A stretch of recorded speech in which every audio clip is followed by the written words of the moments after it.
Hoffman. I am the director of the Alliance to Stop Foodborne Illness, and it is my distinct pleasure today to welcome you to the kickoff of a series of webinars that we are co-hosting with the FDA regarding food safety culture and gaps and opportunities as we advance our food safety culture journey. And like I said, I think people are still trickling in, but we will get started. A few housekeeping rules since I see a lot of questions in the Q&A. Yes, everyone will be muted, so please use the Q&A function. I've disabled the chat feature, so use the Q&A and you can upvote a question using the little thumbs up icon. So if you do that, hopefully the questions that are most liked will float to the top and we'll be able to answer those in the Q&A. You can ask any of the speakers any question that you so want, but please remember that this is being recorded, so we will make it available to everyone. So ask your questions appropriately. On the agenda today, we're going to have a short welcome from Frank Yiannas and Mike Taylor. These gentlemen probably don't need an introduction, so we're keeping bios short today for all of our speakers. Frank and Donald Prater will then tell us about food safety culture in the new era, and we'll welcome Gillian Kelleher from Kelleher Consultants to give us more information about the program that I run, the Alliance to Stop Foodborne Illness. We've also invited Roberta Wagner, Megan Kanjora, and Craig Wilson to give us their perspectives on food safety culture.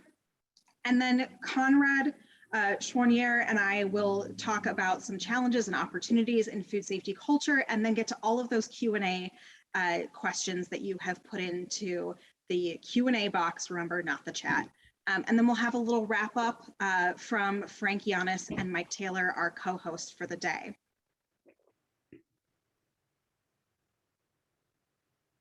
So with that, I'd like to turn the floor over to Frank Yiannas and Mike Taylor.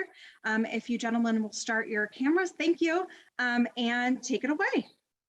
Great, thank you, Vanessa, and good morning to everyone participating today. Thank you for joining us for an important conversation. I'm delighted to be co-hosting this event with Stop Foodborne Illness and someone who I consider a respected colleague and friend, Mike Taylor. And we appreciate you joining us for what I will describe as a bigger conversation on food safety culture. Now, why is that? I'm going to keep my intro comment short. If you think about it, there's a lot of topics we could talk about this morning. Certainly, I could, as Deputy Commissioner at FDA, talk to you about our soon-to-be proposed ag water standard. We could talk about our proposed food traceability rule. We just held an e-commerce summit. We could talk about what we've learned and action plans for moving forward. But we're not. We're talking about what I think is one of the most important topics in our profession, food safety culture. And that's because many of us listening in today have learned the hard way that it's important to have rules, policies, and procedures, but they're not what matter most. What matters most is what people do, our behaviors towards making food safer. And so thank you for joining us today. I know many of you have participated in conference and seminars and maybe even courses on food safety culture. But I can tell you we are intentionally trying to make this webinar series distinctly different than what you've heard in the past.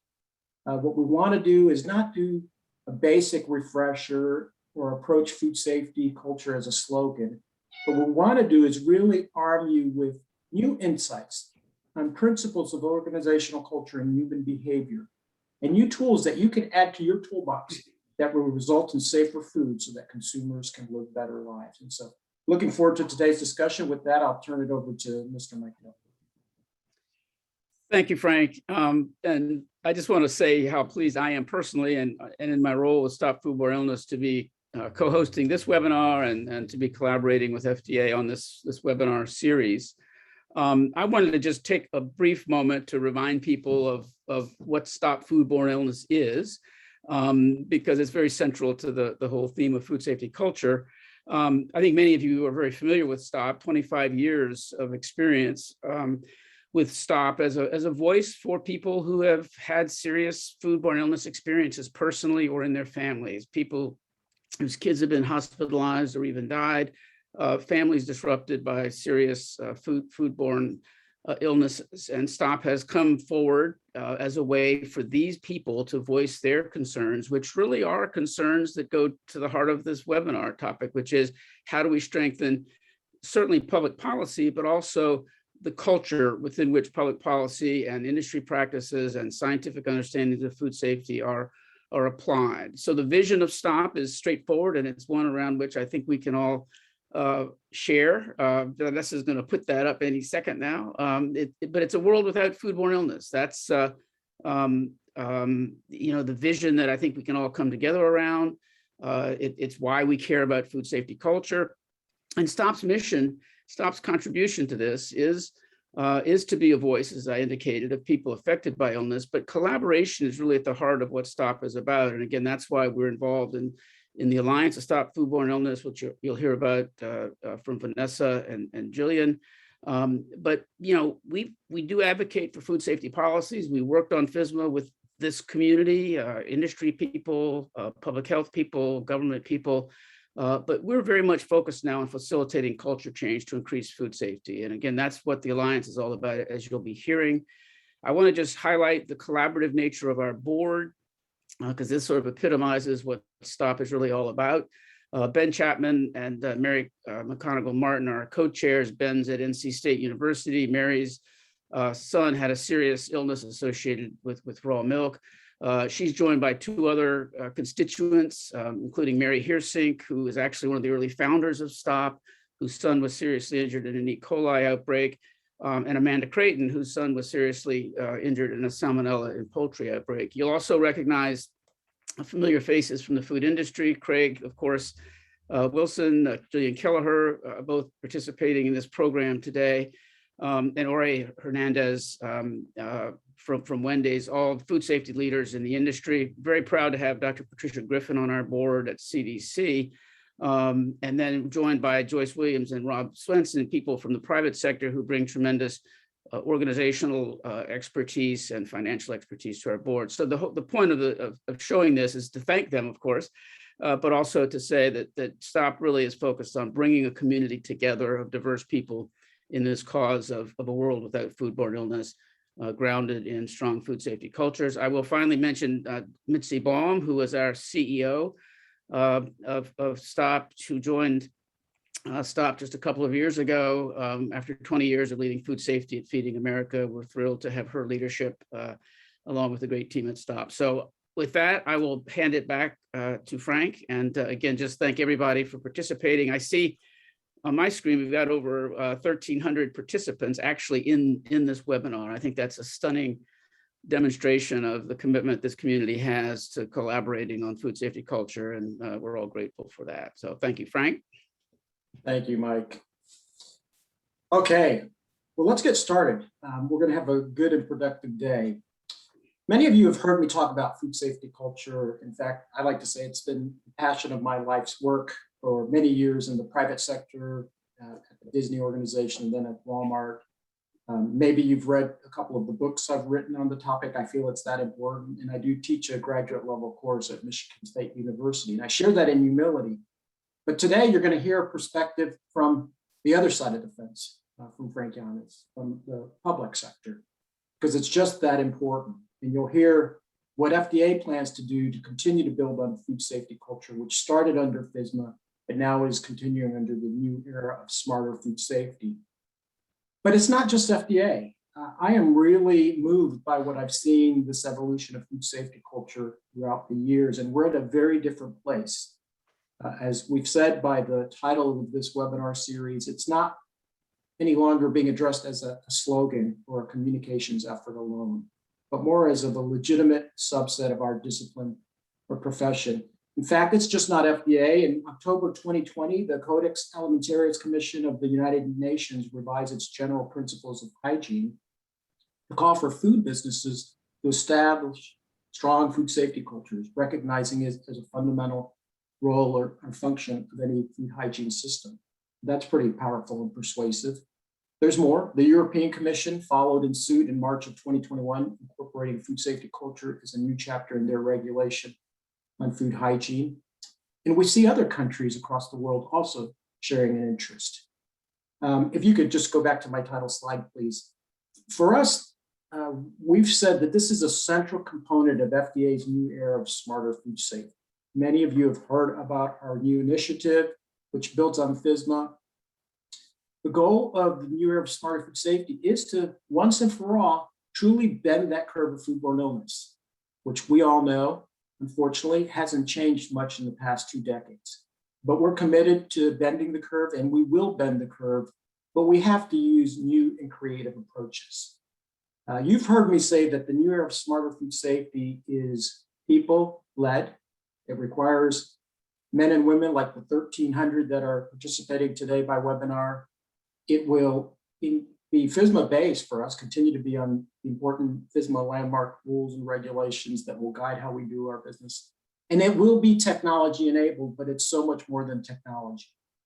And we've said the new era has 4 core elements: tech-enabled traceability, smarter tools and approaches to prevention, great work being done with AI and machine learning. We've said traditional retail food safety and new business models such as e-commerce. And the 4th core element is food safety culture. It's just that important. If you can go to the next slide, please. Now, I told you that this wasn't going to be a webinar series on the basics, but it's important at the outset to get some foundational understanding. And so I wanted to share what a food safety culture is and what it's not. I don't want you to get fixated on this definition. I've heard some speakers recently say, you know, people are using different definitions. We need to rally around one definition. I don't subscribe to that school of thought. It's just like the dictionary. If you open it up, you might find a few definitions for a similar word. But what's important is to understand these critical and core concepts, not memorizing each and every letter or word. Culture is truly about shared patterns of thoughts and behavior. It's what people think about food safety. And more importantly, what are the behaviors that they do? You can say it's important, but if you're not committing the resources, if you're not behaving the right way, executing policies and procedures correctly, if you're not staying home when you're ill, you're not washing your hands before preparing food, it's all just talk and not really genuine. Another important distinction is that if we truly make food safety culture part of an organization, then it's part of the social fabric of that organization. It's about social norms. The majority of people, presumably all people in an organization, will think and believe and act a certain way. And the other important point I think this definition provides is that food safety culture can be learned through socialization processes. The reality is humans are influenced by other humans, just human nature. And if an organization has a strong food safety culture, simply hiring into that organization will influence your ability to follow proper food safety practices. And the last thing that I think is really important is if you approach food safety as an organizational culture, it becomes sustainable over time, as opposed to what many organizations do to say, this is this year's focus, or this is the flavor of the month. And so you can see that organizations that create strong food safety cultures tend to have those strong cultures over time, although they can wane and they can degrade. They tend to persist a little bit longer. And so it's important for all of us to have this understanding of food safety culture. So I just wanted to start. Those are some of the critical core elements of what a food safety culture is and what it's not. And I'm less concerned about everybody rallying around a single definition. I think that would just be unnecessary time and energy. But remember these important principles and concepts. Next slide, please. Now, let me just at the outset say, why is it so important? I think it's the most important thing. In fact, I didn't ask Bill Marler, but many of you will recognize Bill Marler, a famous attorney that's resolved some of the largest food outbreaks in terms of litigation.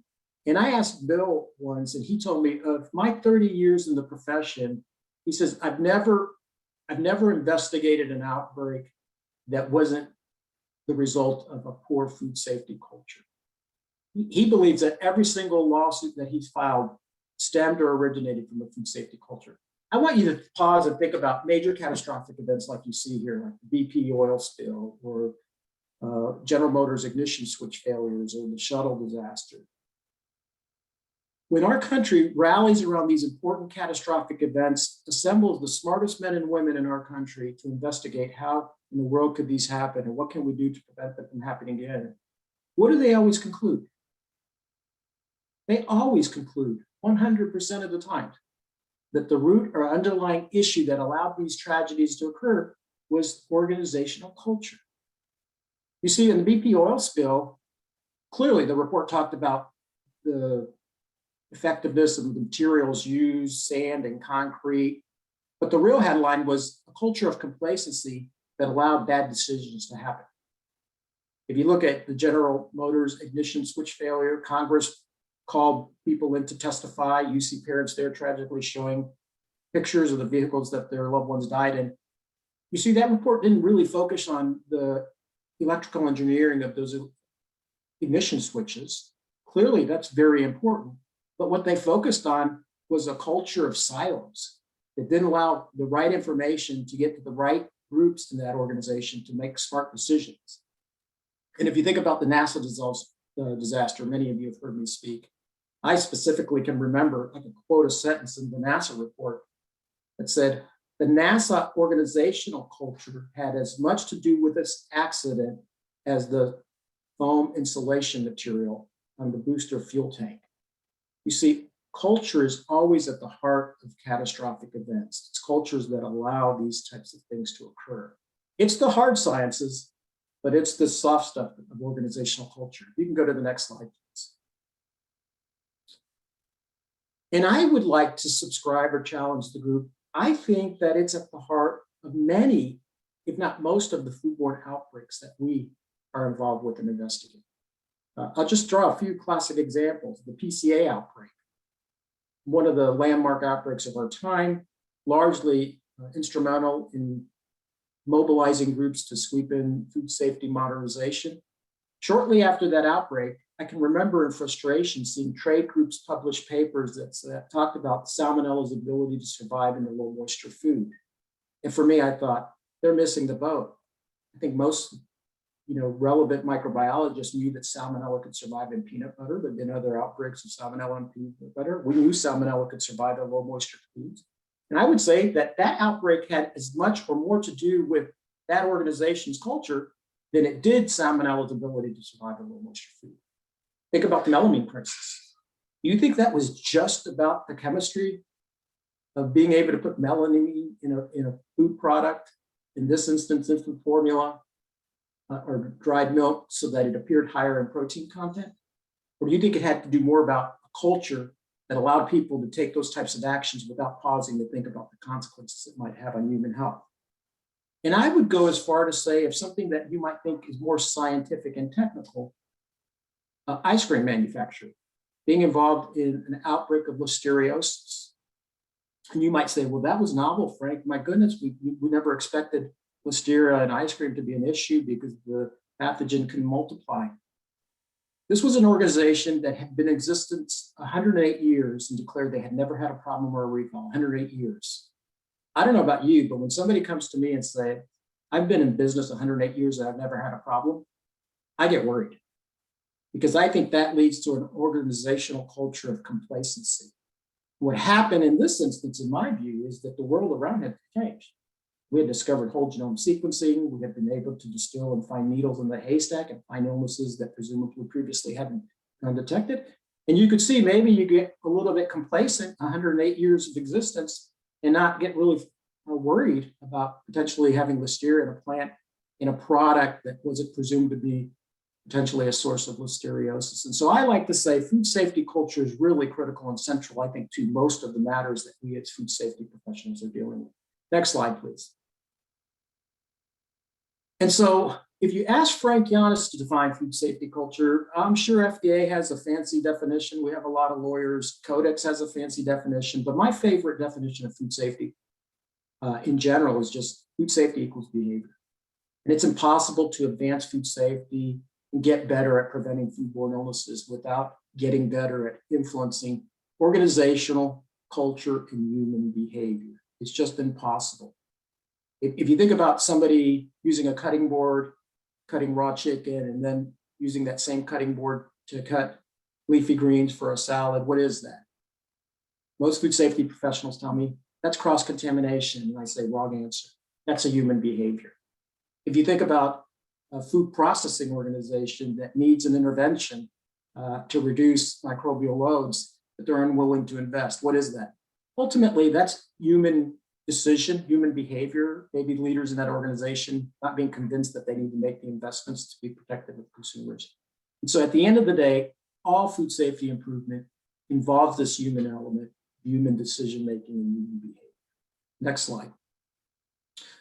So at FDA, we're serious about this. In fact, as you've heard me speak, it's one of 4 cornerstones of the new era of smarter food safety, this concept of organizational culture. And what you're going to see us do, we've already started underway. You're going to hear from Donald Prater and Conrad. We're on this journey to better understand these principles of organizational culture and human behavior and consider them in our regulatory oversight. How does FDA leverage these behavioral science principles and concepts of organizational and how we do our work? We want to do that because we want to encourage industry to have strong food safety cultures and to drive up higher rates of regulatory compliance. As I said, this food safety culture journey was started under FSMA and it will be continued under FDA's new era. In fact, we will redouble our efforts and strengthen and try to accelerate this because this will be good. And sometimes people ask me, Frank, are you going to regulate food safety culture? No, FDA doesn't plan on regulating food safety culture, but we do plan to understand the principles, use it to get people to say yes and comply with regulations. And we do want to encourage industry to have strong food safety cultures. In fact, we like to say that effective food safety culture is a prerequisite to food safety management systems. Without strong food safety cultures, food safety management systems will fail. And then lastly, we want to consider the role of food safety culture, quite frankly, and how we do risk prioritization.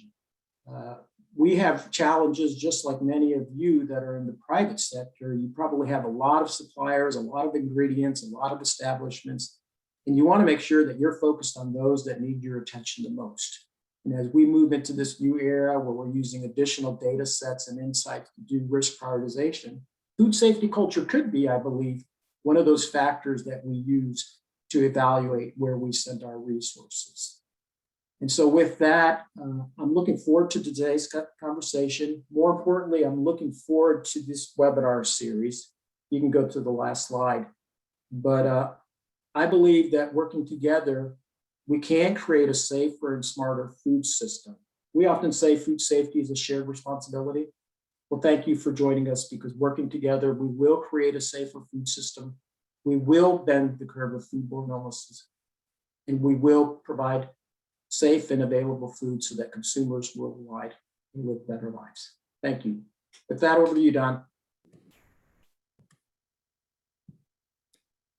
Well, thanks, Frank, and hello, everyone. It's a real pleasure to be with you today. I'm happy to share some examples of our collaboration. So building on what Frank shared, just to say that we're really excited about these opportunities for collaboration on food safety culture under the new era of smarter food safety. My colleague, Conrad Choiniere, and I are co-leading this for core element for FDA, and you'll hear more from Conrad later on. We recognize that there are a number of entities that have been working in this space for quite some time now. So food businesses and academic researchers, particularly those in the behavioral sciences, we're looking forward to working with and learning from those that have experience on how their work and experience can be translated to help others. For example, small and medium-sized firms and firms that are just starting on their food safety culture journey. We're also looking to collaborate with additional partners, such as chefs and bloggers, cooking shows, celebrities, industry leaders, to model desired safe food behaviors and make smarter food safety part of the national dialogue and a social norm. In addition, we're looking to ways to collaborate that reach consumers. So including through the use of new tech-enabled popular mediums and tools such as smart home devices, smartphones, digital platforms, and more to reach consumers with smarter food safety messages. So these are just a few examples of some of the ways we're looking to collaborate, and I'm sure there will be more. We're excited about today's webinar and look forward to hearing more from this great lineup of participants. So back over to you, Vanessa. Thanks so much, Dawn.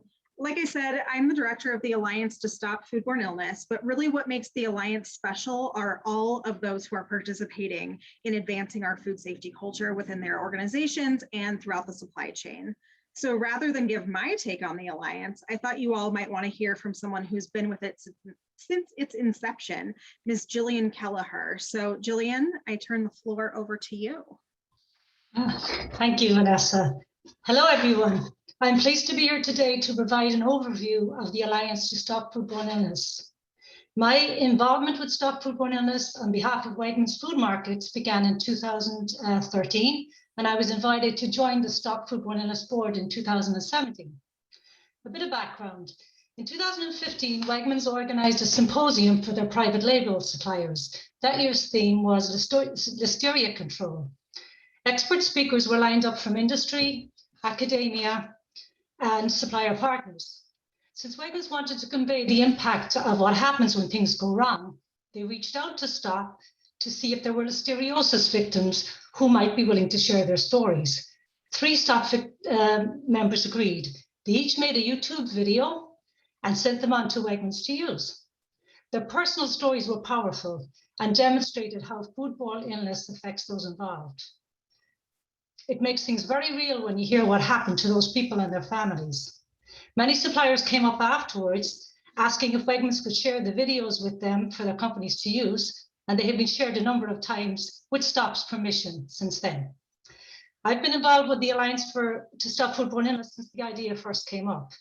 Because food safety is not competitive, for some time, food safety leaders have been coming together in the industry to raise the bar for food safety. GFSI is a really good example of that. It seemed logical to create an alliance for some of those companies, those leader companies, to work with Stop Foodborne Illness to advance food safety for all and have the personal stories we heard. The key for us was to approach companies who were leaders in food safety, engage their interest. Everyone was interested because it just made sense to work together on this. Thank you, Vanessa. We started out small, gradually adding members so that by the end of 2018, there were 9 member companies. You can see them there on the screen. And also the Leafy Greens marketing agreement, the produce safety program. We held our first face-to-face meeting of members and several constituents in Chicago in January of 2018. And we realized after that an exciting collaboration lay ahead. So what are the Alliance's vision and mission? Thank you.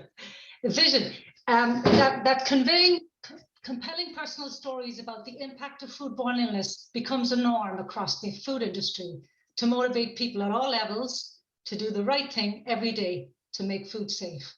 We have a 3-pronged mission, and that is to forge partnerships, to build and support strong food safety cultures, to design and implement innovative, well-tailored training programs that make compelling personal stories an integral motivational element of food safety culture. And thirdly, expand the reach and impact of those personal stories through outreach to the small and medium-sized companies who are key contributors to the modern supply chains. So fast forward to today. Today, the Alliance is proud to announce that we have 15 members, and Chipotle will be joining the Alliance and PepsiCo in 2022. I would like to take this opportunity to thank the Alliance members for their commitment to this ongoing effort. As Randy Huffman from Maple Leaf Foods has said many times, we can never be complacent about food safety. To that end, I would like to share with you the many programs we are actively working on. You'll see there the list is long, and there's a lot of work going on here already. We're working on a food safety culture toolkit.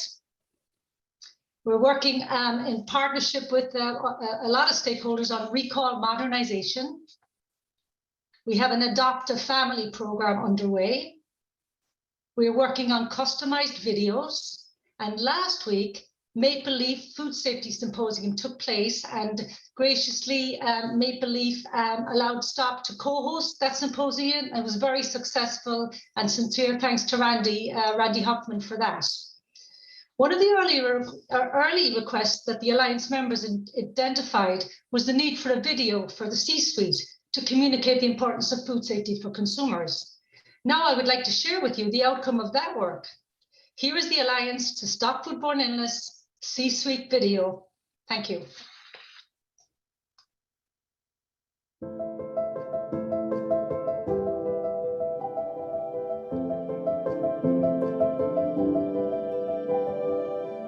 Each of these people can tell a story of surviving foodborne illness. But sadly, not every case has a positive outcome. According to the Centers for Disease Control, over 3,000 deaths annually in the U.S. are due to foodborne illness. In 2008, the Maple Leaf organization experienced a terrible tragedy where 23 people died on our watch. The only way we could bring meaning to that tragedy was to commit ourselves to becoming world leaders in food safety, and I believe we've realized on that vision, although it's a continuous commitment and a journey that won't end for us.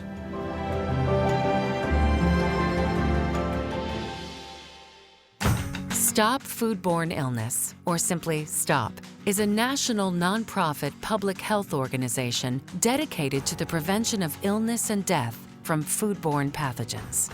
STOP works with survivors of severe illness to help tell their stories to policymakers and to people who make our food to combat foodborne illness. One of STOP's key initiatives is the Alliance to Stop Foodborne Illness. The Alliance is comprised of constituents and leading national companies that are dedicated to strengthening their food safety cultures. Food safety equals behavior, nothing more, nothing less. It's impossible to advance food safety without influencing the attitudes and the behaviors and psychology of people and of organizations. And so one way to make food safety part of the psychology and part of the culture is talk about food safety as being part of the organization's values and belief. We're doing this because we care. In food safety, it's important to have a mindset of relentless dissatisfaction with where you're at. I think always looking for, can we do better? What else is there? What tools in our toolbox could we enhance? We find from talking to food companies that there's an enormous opportunity to really expand the reach to work with companies to really make these stories a central part of food industry efforts to build strong food safety cultures, which are key to being able to successfully implement the preventive.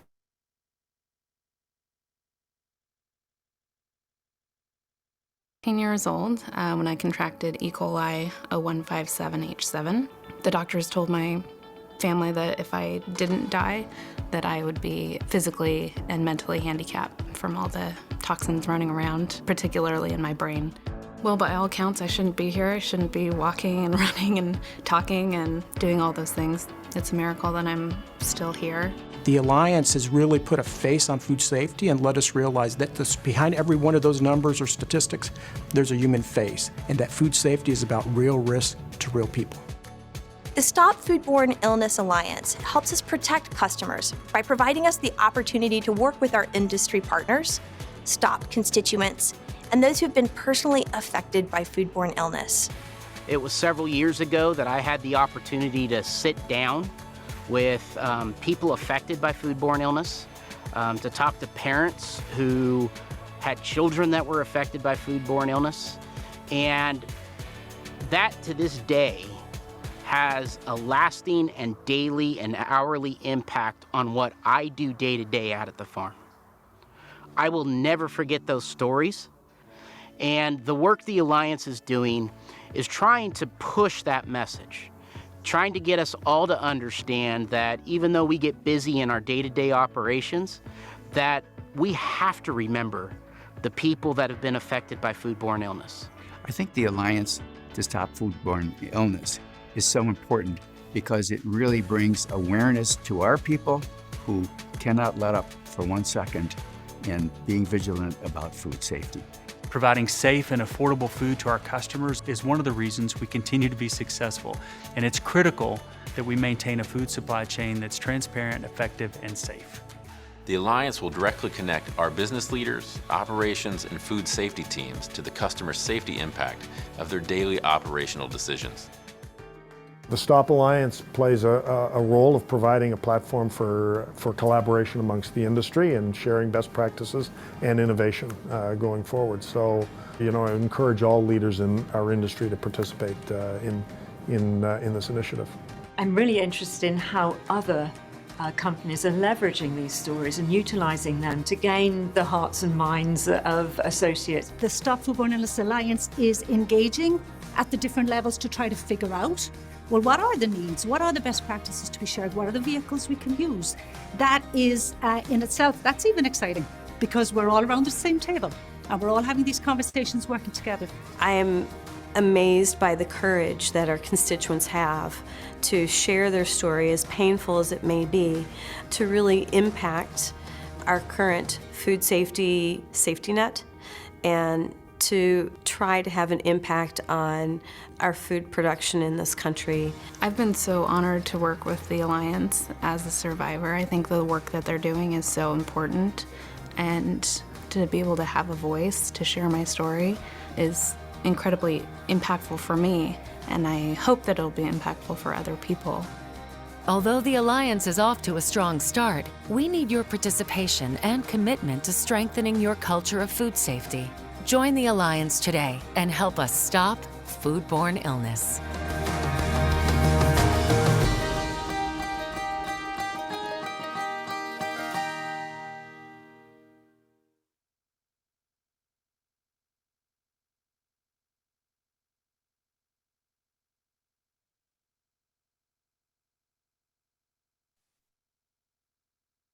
Thank you, Gillian, for sharing that wonderful video.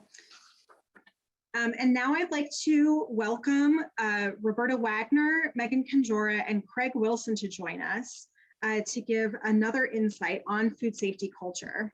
They represent varied interests across the supply chain, but are all focused on walking the food safety culture walk and have experience building and maintaining robust food safety culture programs. As many of you know, Ms. Wagner has played senior leadership roles on food safety at both FDA and USDA, and is now Vice President of Regulatory and Technical Affairs at Consumer Brands Association, which represents the interests of consumer packaged goods industry. Over to you, Roberta. Good morning, everyone. I am Roberta Wagner, Vice President of Regulatory and Technical Affairs at the Consumer Brands Association. For those of you that may not be familiar with the Consumer Brands Association, we champion growth and innovation for the consumer packaged goods, or CPG industry, whose products consumers depend on every day. The CPG industry makes everything from household and personal care to food and beverage products, and our members represent more than 1,900 iconic brands. The Consumer Brands Association would like to thank the FDA, Stop Foodborne Illness, and the Alliance to Stop Foodborne Illness for providing us with the opportunity to support this webinar series on food safety culture. Prior to joining Consumer Brands, I worked 33 years in the public sector, first in the FDA and then in USDA's Food Safety and Inspection Service, almost entirely in the food safety space. In both organizations, I was responsible in one way or another for managing foodborne outbreak investigations and witnessed firsthand what can happen when a company and/or facility appeared not to have a culture of food safety and/or had not developed and consistently implemented a robust food safety program. Following foodborne outbreak investigations, I would often be asked to attend congressional hearings and would find myself sitting next to children, their parents, and others impacted directly by the outbreak, in some cases, their lives forever changed due to unsafe food. Just a moment, sorry. Every outbreak reminded me of the importance of my role as a government employee in establishing and then enforcing standards through routine industry oversight and the extremely important role industry plays in meeting or exceeding established standards to assure the production of safe food. I can say with certainty that those that produce food, that ultimately makes people sick are the minority. The majority of the food industry develops and implements robust food safety programs, often doing more than is required by federally mandated standards to make sure they produce safe food each and every time. Consumer Brands believes the CPG industry, including the food industry, can only be successful if it can establish and maintain consumer trust. Trust that is established in part through delivering safe products to consumers each and every time. Additionally, now more than ever, consumer trust is also dependent on transparency. Consumers today want to know what is in their food, where the ingredients were sourced, and if those ingredients and the finished products were garnered in a socially and environmentally responsible way. Bottom line, Consumer Brands is supportive of all efforts to promote the safe production of food for consumers, which builds consumer trust in the brands and companies that we represent. Consumer Brands recently discussed food safety culture with its members. Our members stated they utilize a variety of strategies to mature and grow food safety culture throughout their organizations, including training, assessments, and reward and recognition programs, to name a few. They said their food safety training programs are designed to produce safe food every time and to ensure that employees not only learn food safety basics and about the company's food safety program and how it is carried out each day, but also why all of this is important. Employees need to understand the importance of their role in the production of safe food and the potential outcomes to consumers of not adequately doing their part. Our members stress that they take proper action when there is nonconformance and focus on root cause analysis and corrective actions to minimize recurrence in the future. These are all actions taken by companies with robust food safety cultures. Consumer Brands members emphasize that having a good food safety culture doesn't mean that errors never occur, but it does mean that companies take the right action when they do, and that they take measures to prevent reoccurrence in the future. Our members continue to build upon positive food safety cultures through new tools and learnings, and they view the implementation of food safety culture programs as a journey where they are constantly improving and getting better. I would be remiss not to mention that our members do not believe food safety culture should be regulated. Instead, they view food safety culture as an enabler that helps companies achieve regulatory requirements consistently and effectively.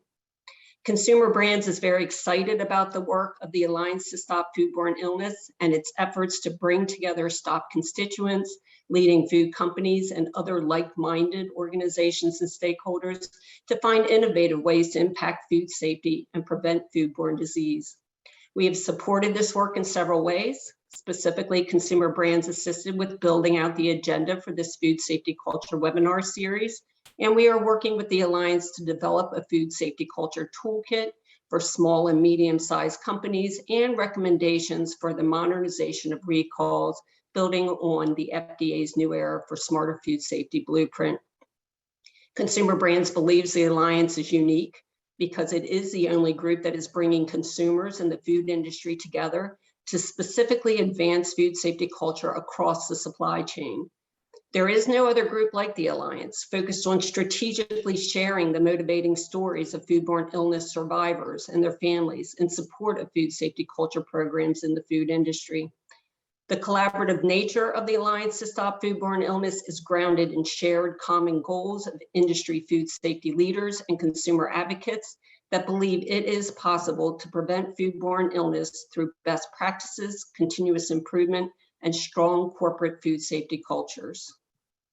Consumer Brands offers our support to the Alliance as we too recognize the need for more cooperative approaches to achieving food safety. With that, thank you for listening, and I truly believe we are stronger working together and in partnership.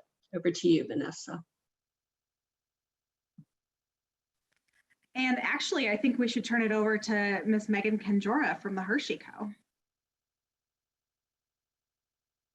Great, thanks, Vanessa. Thanks, Roberta. Thank you, everyone, for inviting Hershey to participate in this webinar today. We've been in business at the Hershey Company for over 126 years, providing confectionery products and snacks to consumers all over the world. And as a company, food safety is really a foundation of our business and an integral part of delivering on our brand promise, which is making more moments of goodness. One of my favorite quotes actually comes from our founder, Milton Hershey, and it was something along the lines of, give them quality, that's the best type of advertising. And that's really what we aim to do every day, is to deliver safe, high quality products to our consumers all around the world every single time. So to start out, I'm going to give you a little bit of a background on our food safety culture journey first. So it really started around 6 years ago when we sent our food safety and quality leaders through the Michigan State University Food Safety Culture Executive Education course. So this really served 3 different purposes. Number 1 was to level set everyone on what food safety culture was. Number 2 was to align on a model to build out our strategy, as well as to be able to execute our strategy consistently in the long term. And number 3 was to learn from industry, regulatory agencies, as well as academia. To be quite honest, during that course, we learned just as much from the formal content as we did from fellow participants, and have since then really made sharing a priority for our company to ensure that our strategy continues to grow and we don't become complacent. Shortly after that, my position that is focused on embedding food safety into our corporate culture was created. So through this role, I've had a lot of amazing experiences and have got to interact with many of you on the line right now. We've participated in the GFSI technical working group that created the position paper on food safety culture. I got to serve as the inaugural chair of the IAFP Food Safety Culture Professional Development Group, and was able to present on various topics related to food safety culture, as well as learning throughout the years in a lot of those different conference forums. And really, as we've continued down this road, we are always looking to embed food safety into our overall corporate culture. We want to make sure it's sustainable. We want to make sure that it falls in line with what we do as a company and what we say as a company. So we have actually a very vibrant culture that's based on behaviors. And that fits perfectly with our food safety strategy of putting culture and food safety all together in our corporate culture. So the way that we talk about it at Hershey is food safety. I own it, I live it. This embodies the fact that everyone has ownership of food safety in the company, no matter what their role. And through that work, they bring food safety to life every single day. So our overall strategy is really to make sure that our CEO down through every single manufacturing employee understands that role and why it's important. And that's really where the alliance and the behavioral elements of the culture come in. You can give training on food safety, and that's great. You understand what it is. But if you don't know why that's important and that it is very real, that we are selling things that people are giving to their loved ones and that we are giving to our loved ones as consumers, we need to make sure that everyone understands that why behind it. So what we do at Hershey is we make sure that we have regular touch-base meetings with all of our leaders across the company. So from the CEO and her staff up through the board, we have these regular touch-base meetings that consist of things like educating on important food safety topics, like making sure everyone understands what food safety risk really is and where these risks are coming from. We also update them on what's happening across the global food industry. We sell in over 80 countries, and we want to make sure that we are understanding what's going on out there. And we're able to communicate that and also say, here's what we're doing in response to that, to make sure that we're not just going to, sit back and wait for something to happen. We're staying ahead of it. And we're able to stay ahead of those new risks and improve our processes so that we are able to improve our overall food safety performance, as well as our cultural indicators. So we also support all of the manufacturing facilities that we have around the world. And one of the biggest deals that we've had so far has been really embedding food safety culture elements into the lean phase progression, which is how we operate in manufacturing. So making food safety part of the processes that you already have in place for us has been very integral to our success. So this was a big win because we are able to have a continuous communication in terms of clear expectations of what's coming next for our plants, where we're trying to go, what we're shooting for. And the plants have kind of a view into what are we doing with our senior leaders? What are they hearing? What are some of the ways that we're trying to be even more proactive from both the top down as well as the bottom up? So the spoiler alert, the end of the journey, there isn't really one. So we are always about continuous improvement and not becoming comfortable or complacent with our processes or our behaviors. So another piece to our culture work is as part of our quality pillar, we also have a global group that focuses on creating and reinforcing the right food safety behaviors, building out tools that will help us all around the world, as well as developing learning and evolving our strategy for manufacturing, corporate, and regional perspectives. This helps us to make sure that it comes from a holistic approach and it's going to work and be flexible enough that all of our different plants can consistently do the same thing and meet those expectations that we have across the world. After we do that, we then train against those expectations and make sure that everyone is doing their part to deliver all of those safe, high quality products to our consumers and to our customers. So today we continue to be engaged in the food safety culture space, and the Alliance has been a really exciting way to be able to engage and work together to advance the food safety culture across the industry. And at Hershey, we're participating in the toolkit group and the recall modernization group, and really look forward to how our collective journey is going to progress over the next few years. So thank you so much for your time. And now I'd like to introduce Craig Wilson, who's the Vice President of QA and Food Safety at Costco Wholesale. And he's going to give us his perspective on food safety culture at Costco.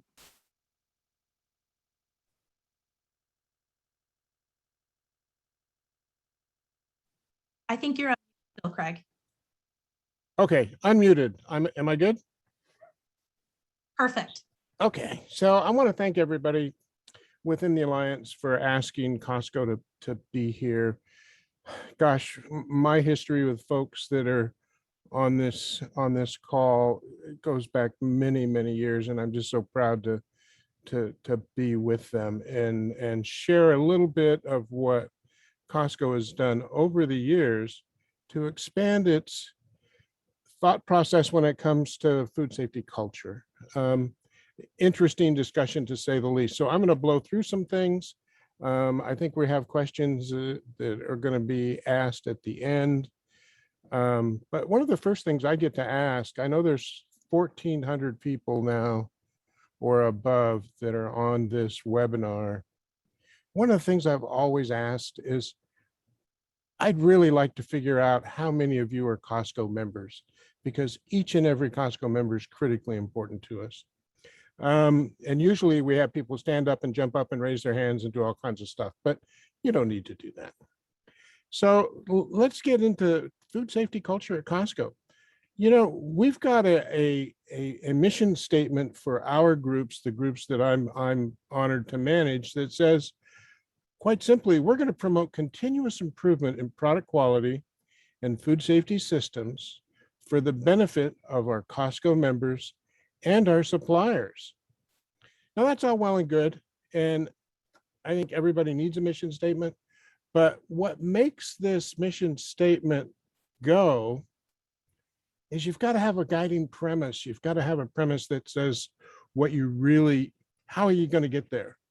And the guiding premise at Costco when it comes to food safety is prevention is much easier than any of the alternatives that you're going to see out there. So we really focus on prevention.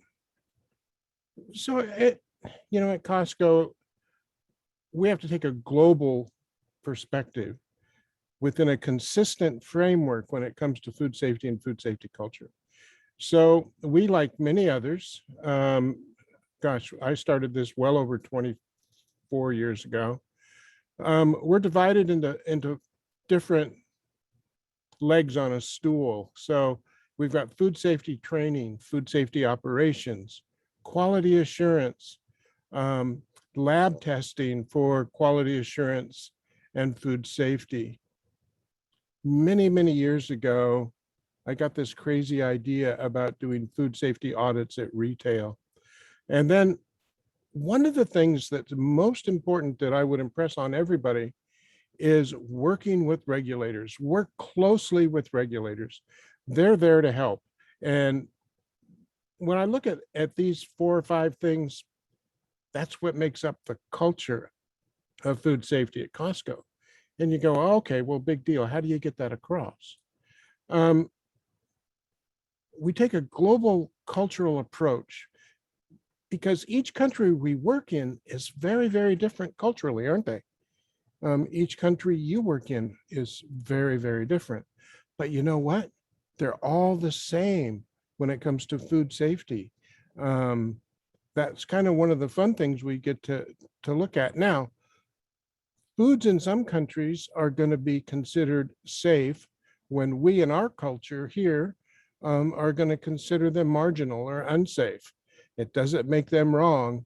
It's just culturally, it's a different approach. At Costco, we've got 100% in-house training program that we're very proud of.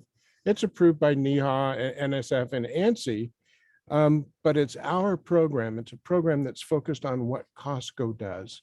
We're a little different, and it works great. The way we know that it works great is that 4 different countries, along with many states, use Costco's training programs as their guidance, and they bring inspectors and food safety professionals into our buildings to train their personnel. And that works out great for us, and it works out great for them. The real key, I get asked by you folks a lot, is, Craig, Costco's so big. You know, gosh, what are we, a $200 billion company? And how in the world do you keep a handle on food safety and quality with such a large operation when you're flowing so much goods? Well, it's really simple. We've got a great training program, and 280,000 employees are all food safety trained. Now, I have to say that with a little bit of a smile, but not quite all, but most of them are all food safety trained.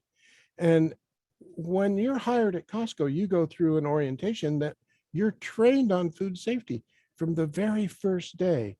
And it doesn't matter if you're going to work in the tire shop, if you're going to work as a mechanic, if you're going to work anywhere at Costco, you're food safety trained. The other nice thing that we've always enjoyed at Costco, and something that I've always enjoyed at Costco, is 100% top-down support.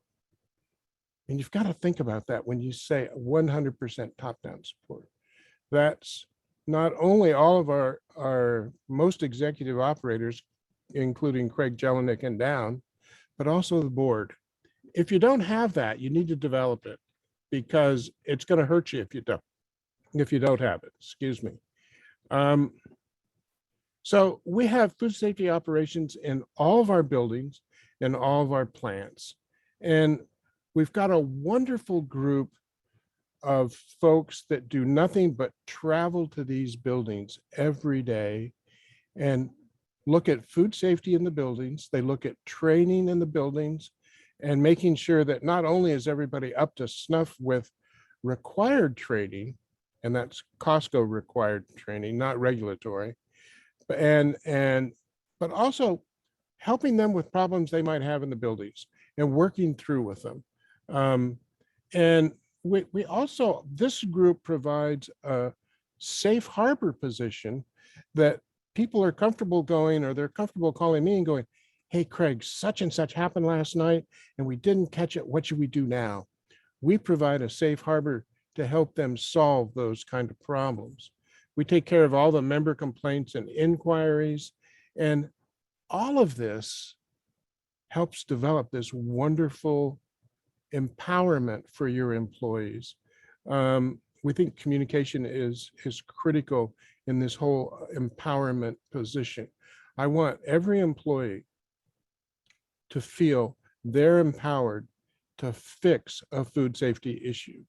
to stop a line at one of the production plants, to close down a cooler or a freezer in one of the Costco warehouses where you might shop because it's not right. And this empowerment really supports the overall culture position that we have. Costco's food safety auditing program is well known. We've been doing it for many, many years. Dave Thino and I got together many years ago, and I came up with this crazy idea to do audits at retail, and quite frankly, he thought I was crazy. He goes, well, we do that in industry, but you can't do it at retail.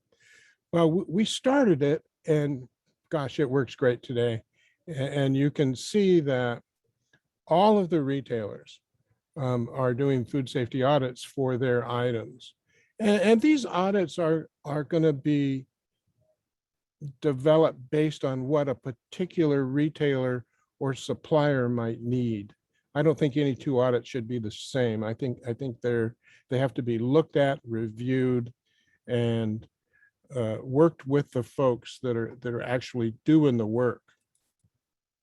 So we kind of take a global perspective on audits, but we want to inspect what we expect. So what that really means is that we'll have a specification for any given item, and we'll inspect to that specification. We don't believe audit should ever be punitive. We need to support the supply chain, support everybody in it. And if we see something that isn't right, that doesn't mean that we won't come off an item. We will. But what we want to do is make the supply chain better and support that supplier and help him get better by showing him where the deficiencies are. So part of our audit program goes to traceback. And I just wanted to touch a little bit about traceback and about the advent with blockchain. I remember sitting in Germany with Frank years ago talking about blockchain and how it was going to be the next best thing. Well, actually, it's turned out to be something very important.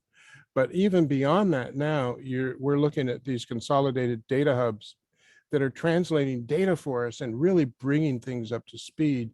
And paying attention to what's happening in the industry as part of the culture, because we're sharing that with everyone. And that sharing is really important. We want to work really close with the regulators when it comes to reaching out and tracing back and working it. And all of our employees know that, and they're constantly reminded of it. So that's something that it's just about working together. And the other thing when it comes to working together that we do, that all of our employees know we do this, we work very closely with the FDA, CDC, and the USDA on traceback situations from an epidemiological point of view and working very closely within outbreaks. We feel that's one of the most important things we can do from a public safety point of view and a public health point of view, is that if there is an issue, I want to be able to contact the folks that bought the item and make sure that they don't eat it, so they're not harmed. And we work really closely with all the agencies to share data and make sure we're getting to the right folks when there's an issue. And that's something we've been doing for quite a while, and we just get better and better at it. And I see that as the future for almost everyone now, to be able to control their data to a point that they know who they sold what to. I can't think of anything that's more important when it comes to that. So, I think the other big thing that's important culturally for us is our test and hold programs. Everybody in our company knows about all the different test and hold programs we have to keep Costco members safe. And of you, 1,400 people that are listening, that's you. It's very important that we continue with these. Costco's test and hold programs are not bug hunts. What they are programs to work with our suppliers so our suppliers know the microbial quality of the products they're putting into commerce. And it's proven to be very valuable for everyone. Just real quick on what we see as future risks when it comes to operating our business and to food safety in general. Number one, of course, is lack of great people. It's really hard to get good folks. Now, most of the universities that run food safety programs, the land-grant universities in most cases, are really starting to bring up good people. So it's just not enough. Another risk we see is media management and social media management and IT systems management. And we're real excited about the Costco Data Hub and the way it's coming on and how it's going to help really support food safety culture. And then as we get deeper and deeper into things, one of the things that's most difficult is keeping things simple, keeping things so people get it and understand it. You know, for us, you guys as Costco members, as colleagues, anytime you shop at Costco, we want you to leave there being absolutely delighted with your shopping experience. All the food safety efforts that we're known for and that we do, we don't want you to think about them when you're in there shopping. We want it to be invisible to you. So you know that you found a place that you can trust because of the food safety culture. So with that, I'll turn that back over to Vanessa before I get carried away. See you later. Thanks so much, Craig. And I'll invite Conrad to turn on his camera too. We have about 20 minutes, 25 minutes or so to take questions from the audience. I see quite a few of you have figured out the Q&A function where you can upvote questions. So make sure that you're doing that. I don't want to distract from our conversation here, but I do see that it's working appropriately. So the most upvoted questions are floating to the top. So Conrad, did you have a few thoughts on what we've heard today? Yeah, I do. I wanted to delve a little bit upon what Frank and Don shared earlier, and I think it might touch on some of the questions and comments I've seen in the chat box. You know, I think one of the, talking about challenges and opportunities as an agency, you know, as Don and I have been working on this, we've encountered a lot of questions about what we're doing in this space, and we've even encountered some skepticism about whether a regulatory agency actually has a role here. And I think one thing I'd like to impart is that many of us at the agency, yes, we agree we're a regulatory agency, but I think many of us think of ourselves as primarily a public health agency. And so regulation is just one of the tools that we can rely on, but there are many others that we can rely on here. One thing that Don and Frank mentioned is that we are embarking on our own learning journey. And when we started working with STOP and the Alliance to develop this webinar series, you know, it was thought of as something as much for us as it is for you all to learn about what food safety culture is. And we have our own internal work, working on identifying what food safety culture means, both as a public health agency and as a regulatory agency. And that is a lot of work, as you all know, just trying to grapple what food safety culture is. But I think there is a tremendous opportunity for us in that work to best identify how we operationalize our food safety cultures, to foster, support, and maintain food safety culture throughout the food system and not impede it. So thank you for STOP and the Alliance for working with us on this, and we look forward to ongoing collaboration with you all in this effort. So Vanessa, let's dig into some of those questions. Absolutely. And maybe we can invite all of the panelists to turn on their cameras, because I see some of these questions are for specific people and some of them are for the group as a whole.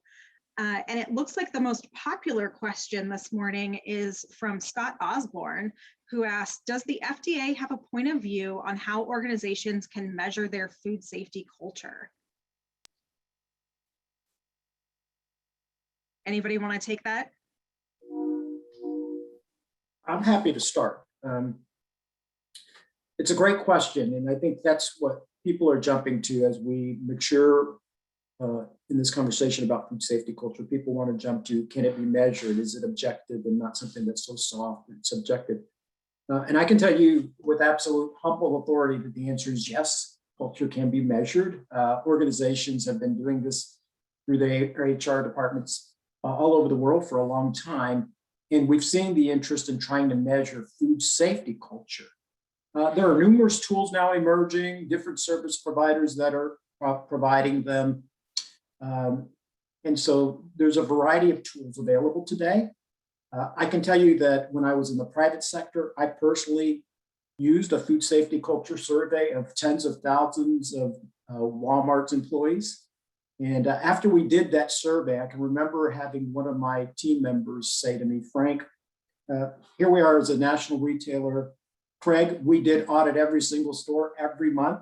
That's a lot of units, 6,000 units audited every month.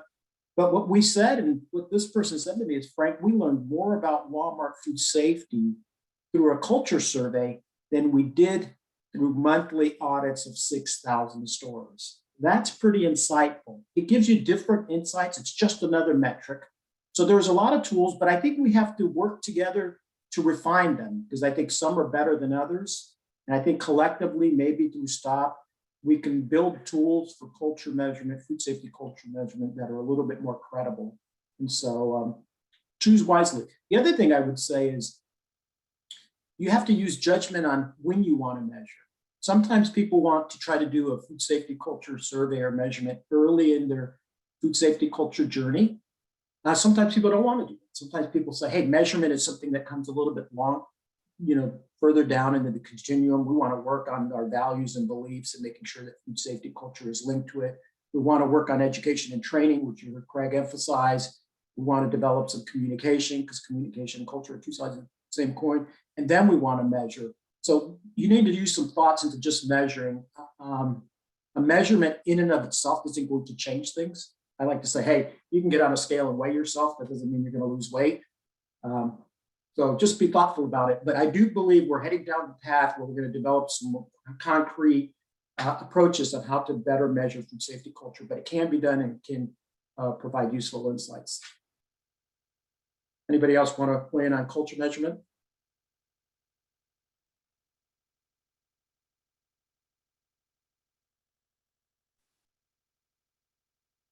Okay, well, if nobody else wants to weigh in, I guess we can go to our next question. Conrad, did you see one that you particularly liked, or? Well, I think we can tackle, I think the next question that's in the list is particularly difficult, but I think it's worth trying to tackle it.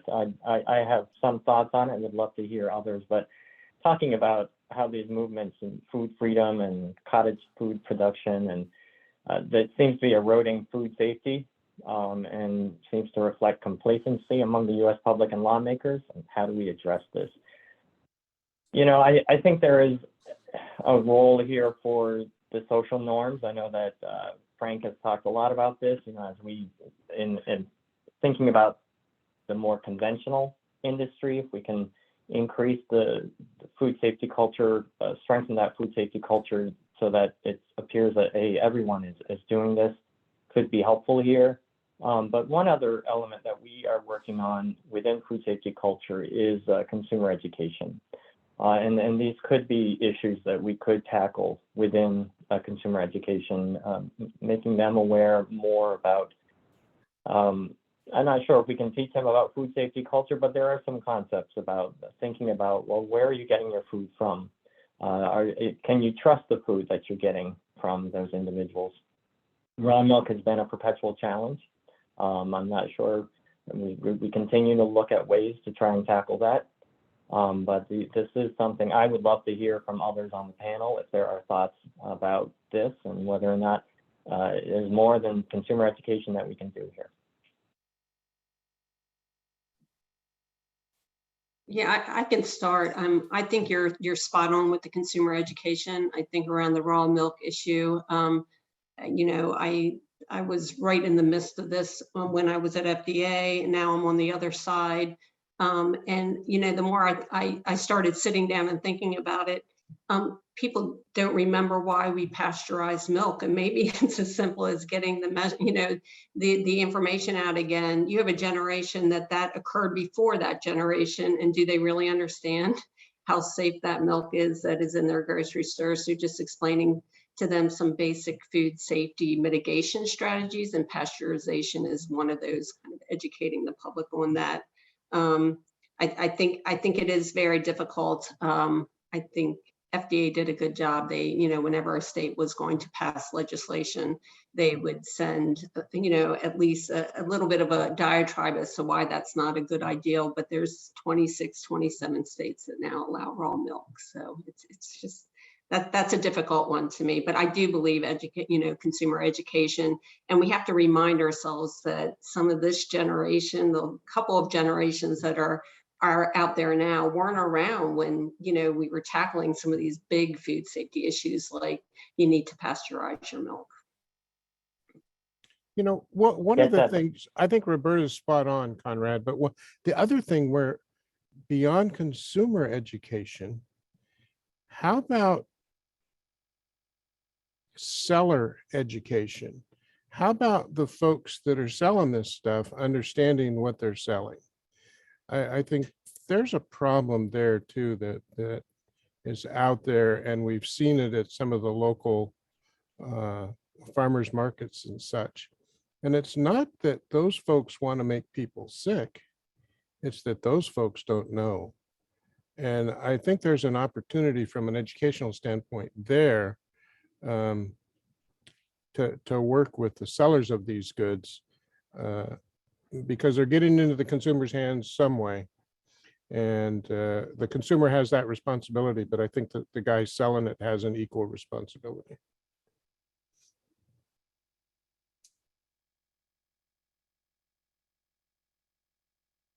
Great. That's really at the getting back to the why. Why do we do this?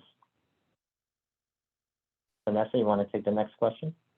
Yeah, I selfishly want to go on to Monica Deschner's question. It's about the food safety culture toolkit.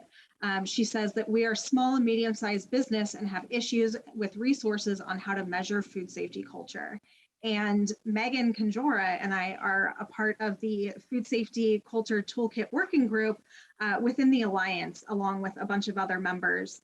So I think I'll turn it over to Megan. I'll pick on you a little bit, but also I'd love to hear from the audience on what you would want in the toolkit. We have some ideas. We've been putting this together for many months, but it would be great to hear from you all if there are specific things that you think that you would like, so that we can make sure that we address that for when it's made public.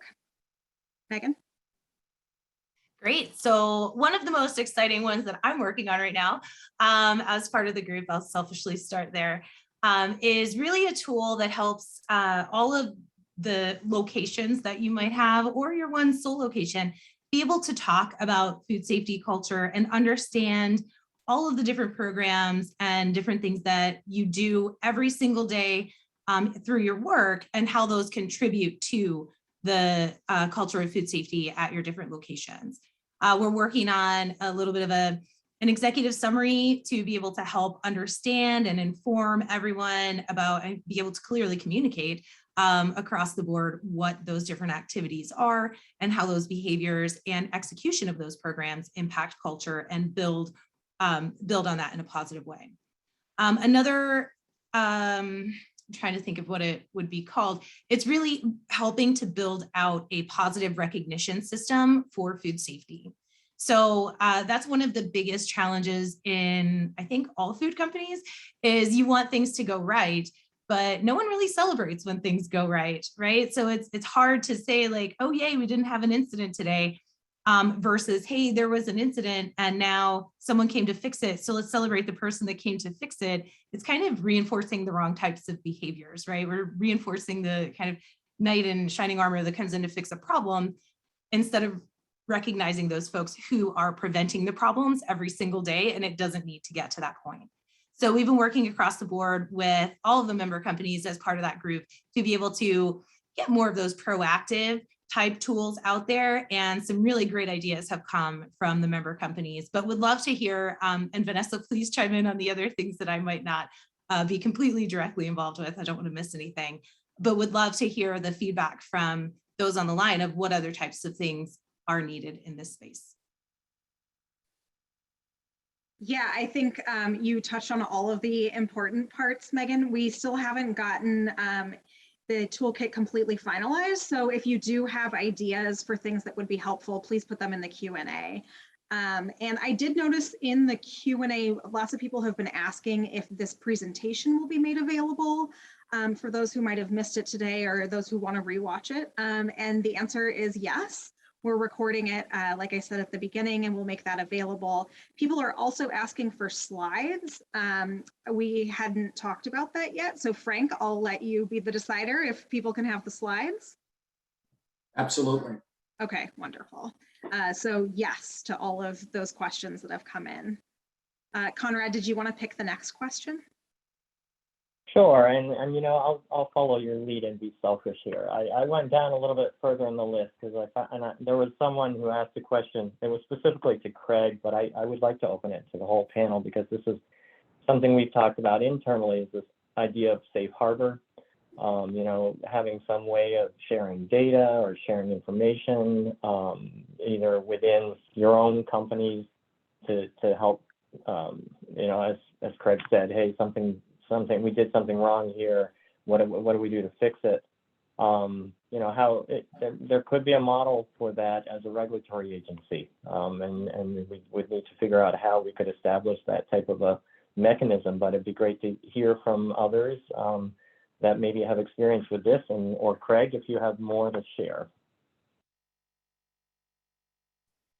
Well, I'm happy to share a little bit about it. It's been one of the really strong points when it comes to food safety culture for us, is that our folks have a place they can go with a problem and not feel like they're going to get in trouble, not feel like they're going to lose their jobs, not feel like they're going to kill somebody. Somebody who understands what's going on and really works to go to the solution. I think Megan brought up a really good point. We're not the shining knight that's going in to fix a problem. We're the guys behind the curtains that are helping that employee fix, or that building or that operating unit fix something that we bring a fresh set of eyes to. And we bring folks that are experienced in solving those problems. I've oftentimes gone to local regulators and some of the people on this call and said, hey, this just happened. This is what our intention is. What do you think? It's also getting guidance from the regulatory environment, from the academic environment. You know, there would be a time when I could call Roberta and go, Roberta, we just let something get out that shouldn't have gotten out. And this is our plan to go chase it down and get it. What do you think? It's not only from a risk management point of view when it comes to a safe harbor, but it's doing the right thing for the consumer. If you take your eye off the consumer, you're going to screw it up. So what you want to do is make sure you're doing the right thing for mom. I would add to Craig, what Craig said. I totally agree, Craig, and I would say that also feeds into the transparency around the industry and doing the right thing and building up the trust over time. So that outreach and that sharing, and I like that safe harbor approach as well. So I just agree with you there, Craig. Yeah, I just would like to add that more generally, consumer brands, we have a food safety working group at the association, and we have put as a priority for 2022 developing principles around data sharing and data trust, and with the specific eye of sharing data with the regulatory community. So we do have, you know, some of the lawyers in-house and outside looking at, you know, there's legal issues, obviously, that usually are, you know, people put up the roadblock based on those. So, you know, just kind of getting those laid out and how we might overcome those challenges. Now there's even, I would say data security, IT issues that have to be addressed, as well as data ownership, quite frankly, too. Who owns the data when you hand it over to the regulatory community? So we are going to put some thought into this and really think about how we could make it work instead of why it can't work. And that's really what the industry has been doing, and probably in the past. So how can we make this work? Just know we're going to be working on that. We'll be sending something over to FDA shortly. I might just add just one more comment, and then I promise I'll be sort of quiet. We usually, when we're in a safe harbor situation, the last guys we talk to are the lawyers, because I don't want to take my eye off the consumer. And the last thing I want to hear is a lawyer go, "Oh, Craig, you can't do that because you might put so-and-so at risk and we might lose X amount of money." I don't care. If I can do something that's going to protect the consumer, that's got to be put first. Sorry, Roberta, but. And you know that I'm in your camp. You shared many things with me, and we worked through things when I was at the agency. I'm just saying, I really want to just say that, yes, here's all the potential challenges, but really here's how you can overcome all of those, and we can share information with the regulators openly, and like you said, with the eye and through the lens of the consumer. We need to protect them. Yeah, well put. Thank you. And I think with that, the idea of collaboration and working together is a great point to end on, and to pass, for me, to say thank you to all of the attendees and all of the panelists, and pass the mic back over to Frank and Mike to wrap us up today. I would like to remind everyone that there is a survey at the end of this. So please take the survey so that we can bring you the best for the next webinar that we put together. So back to you, Frank and Mike. Well, thank you, Vanessa. Thank you to all the panelists, and most importantly, thank you for all that participated by way of webinar. I wanted to just close real briefly with some takeaways. We've heard a lot. I could spend another hour talking to you about what I think I heard and how important it is, but I'm going to give you 3 takeaways, and then I'm going to turn it over to Mike Taylor. But number one, what I heard was that food safety culture matters. Food safety culture matters. Oftentimes in the early days on this journey, people would say, well, why are you guys talking about food safety culture? That's the soft stuff. We're food safety professionals, food scientists. We want to talk about the hard sciences, microbe survivability in foods and pHs and interventions.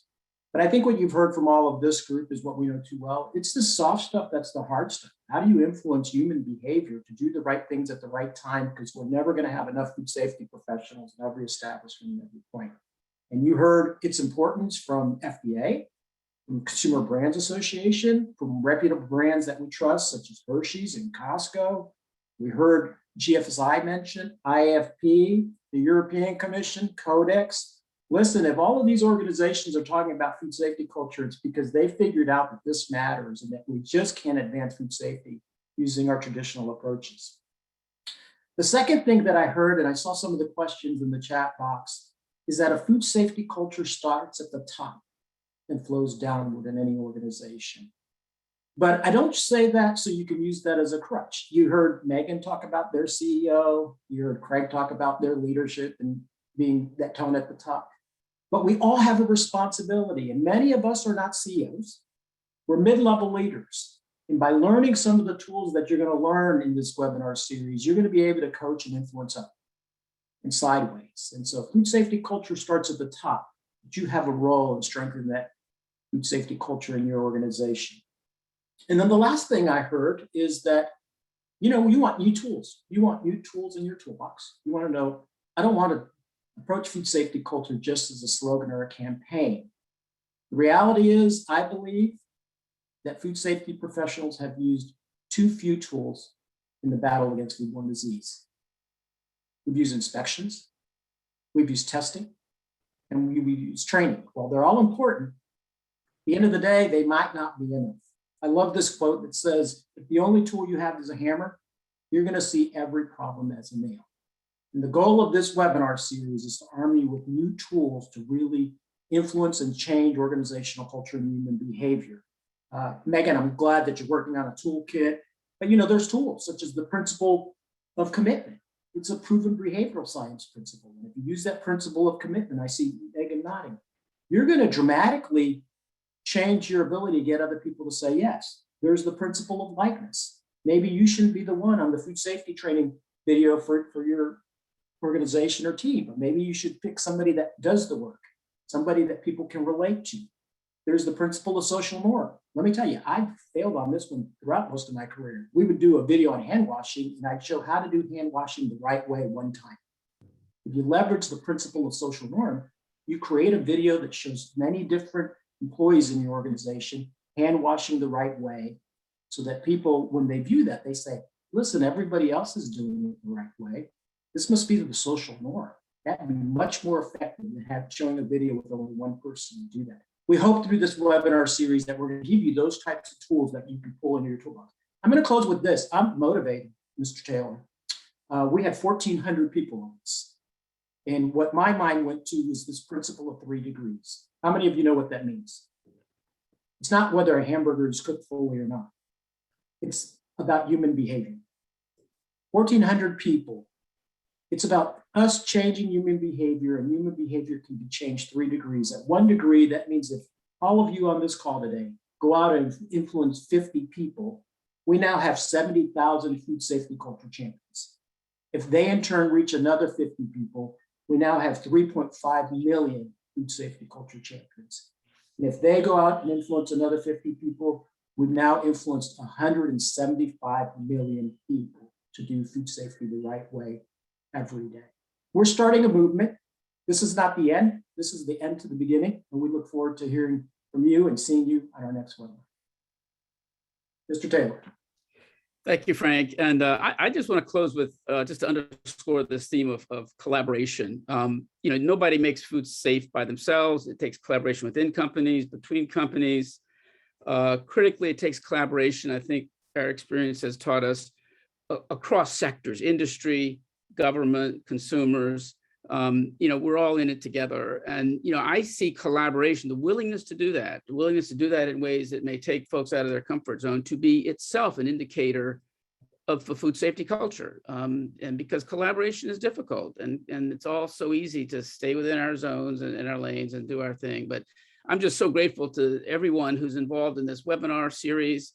The participants, very much so. We're very grateful at STOP to be working with the Alliance members and with FDA, and just excited about the next steps in this webinar series, which again, I think is collaborating to really get down to brass tacks about how we fulfill the vision of food safety culture that we've been talking about today. So thank you, everybody. I understand that FDA, through a constituent update, will be alerting everyone who's in this seminar and webinar and others about the plans for the next one coming up, and really look forward to joining all of you in that. Thank you so much, and have a great afternoon. Bye. Thanks, everyone. Thank you. Thank you so much.